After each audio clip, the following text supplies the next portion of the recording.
ಗುರುಭ್ಯೋ ನಮಃ. ಪಿತೃದೋಷವಿದೆಯೇ? ಪಿತೃದೋಷಗಳಿಂದ ತೊಂದರೆಯಾಗುತ್ತಿದ್ದರೆ ಪಿತೃದೋಷ ನಿವಾರಣೆಗಾಗಿ ಈ ಸರಳ ಪರಿಹಾರ ಮಾಡಿ. ಅಮಾವಾಸ್ಯೆಯ ದಿನದಂದು ಮೊದಲು ಶುದ್ಧ ತುಪ್ಪದ ದೀಪವನ್ನು ಹಚ್ಚಿ ವಿಘ್ನೇಶ್ವರನ ಆರಾಧನೆಯನ್ನು ಮಾಡುತ್ತಾ 21 ಗರಿಕೆಯೊಂದಿಗೆ ಮಂತ್ರ ಓಂ ಗಂ ಗಣಪತಯೇ ನಮಃ ಈ ಮಂತ್ರವನ್ನು ಹೇಳುತ್ತಾ 21 ಗರಿಕೆಯ ಜೊತೆಗೆ ನೀಲಿ ಹೂಗಳನ್ನು ಸಮರ್ಪಿಸಿ ಧೂಪ ದೀಪಾರಾಧನೆ ಮಾಡಿ ಸಂಕಲ್ಪ ಮತ್ತು ಪ್ರಾರ್ಥನೆಯೊಂದಿಗೆ ನೈವೇದ್ಯವನ್ನು ಮಾಡಿ. ನಂತರ ಕುಲದೇವರನ್ನು ಆರಾಧನೆ ಮಾಡಿ 108 ನಾಮಾವಳಿ ಹೇಳುತ್ತಾ ಹಳದಿ ಹೂಗಳನ್ನು ಸಮರ್ಪಿಸಿ ಧೂಪ ದೀಪದೊಂದಿಗೆ ನೈವೇದ್ಯವನ್ನು ಮಾಡಿ. ನಂತರ ಪಿತೃದೇವತೆಗಳಿಗೆ ಅನ್ನ ಮೊಸರಿನ ಮೇಲುಗಡೆ ಕರಿಯಳ್ಳು ಉದುರಿಸಿ ಹಾಕಿ ಧೂಪಾರಾಧನೆ ಮಾಡಿ ತಯಾರು ಮಾಡಿಟ್ಟುಕೊಂಡಂತಹ ಮಿಶ್ರಣದ ಆಹಾರವನ್ನು ಪಿತೃದೇವತೆಗಳಿಗೆ ನೈವೇದ್ಯ ಮಾಡಿ. ನಂತರ ಪಿತೃಗಳ ಫೋಟೋ ಭಾವಚಿತ್ರವಿದ್ದಲ್ಲಿ ಭಾವಚಿತ್ರಕ್ಕೂ ನೈವೇದ್ಯ ಮಾಡಿ. ಆ ಭಾವಚಿತ್ರದ ಮುಂದೆ ಮಾಡಿದಂತಹ ಆಹಾರ ಪ್ರಸಾದವನ್ನು ಇಟ್ಟು ಸಂಕಲ್ಪ ಸಹಿತ ಪ್ರಾರ್ಥನೆ ಮಾಡಿಕೊಳ್ಳಿ. ಹಾಗೆಯೇ ನಿಮ್ಮ ಮನೆಗೆ ಅತಿಥಿಗಳು ಬಂದರೆ ಉಣಬಡಿಸಿ. ನಿಮ್ಮ ಮನೆ ಹತ್ತಿರ ಗೋಮಾತೆ ಇದ್ದಲ್ಲಿ ನಿಮ್ಮ ಪಿತೃಗಳಿಗೆ ನೈವೇದ್ಯ ಮಾಡಿದಂತಹ ಆಹಾರವನ್ನು ಗೋಮಾತೆಗೆ ಪೂಜೆ ಮಾಡಿ ತಿನ್ನಿಸಿ.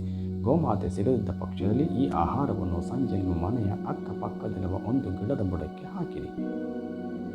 ಮೇಲೆ ತಿಳಿಸಿದ ಹಾಗೆ ಮಾಡಲು ಸಮಯಾವಕಾಶ ಇಲ್ಲದವರು, ಪಿತೃಗಳ ಫೋಟೋ ಭಾವಚಿತ್ರ ಇಲ್ಲದವರು ಅಂಗೈ ಅಳತೆಯ ಒಂದು ಚಿಕ್ಕ ಕನ್ನಡಿಯನ್ನು ತೆಗೆದುಕೊಂಡು ಅದರ ಮುಂದೆ ಒಂದು ಲೋಟ ಶುದ್ಧ ನೀರನ್ನು ಇಟ್ಟು ಮಾರನೇ ದಿವಸ ಒಂದು ಗಿಡದ ಬುಡಕ್ಕೆ ಹಾಕುವುದು.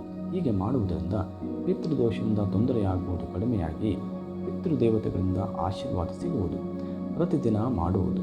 ಮಾಡಿದರೆ ಬಹಳ ಒಳ್ಳೆಯದು. ಇದರಿಂದ ಪಿತೃದೇವತೆಗಳು ಸಂತುಷ್ಟರಾಗಿ ನಿಮಗೆ ಆಶೀರ್ವಾದ ಸಿಗುವುದು. ಈ ವಿಧಿವಿಧಾನಗಳನ್ನು ಪ್ರತಿನಿತ್ಯ ಮಾಡುವುದು. ಹೀಗೆ ಒಂದು ಮಂಡಲ 48 ದಿನಗಳ ಕಾಲ ಮಾಡಿ ನಂತರ ಕುಲದೇವರಿಗೆ ಯಥೋಚಿತ ಸೇವೆ ಮಾಡಿ ಅಭಿಷೇಕವನ್ನು ಮಾಡಿಸಿಕೊಂಡು ಬರುವುದು.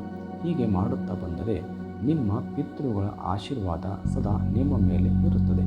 ಪ್ರತಿ ಒಂದು ಮಂಡಲ ಪೂಜೆ ಮಾಡುತ್ತಾ ಪ್ರತಿ ಮಂಡಲದ ನಂತರ ನಿಮ್ಮ ಕುಲದೇವರಲ್ಲಿ ಹೋಗಿ ಯಥೋಚಿತ ಸೇವೆ ಮಾಡಿ ಅಭಿಷೇಕ ಮಾಡಿಸುತ್ತಾ ಬಂದರೆ ನಿಮ್ಮ ಕುಲದೇವರ ಅನುಗ್ರಹದ ಜೊತೆಗೆ ಪಿತೃಗಳ ಆಶೀರ್ವಾದವು ಸದಾ ನಿಮ್ಮ ಮೇಲೆ ಇರುತ್ತದೆ. ಸರ್ವೇ ಜನೋ ಸುಖಿನೋ ಭವಂತು.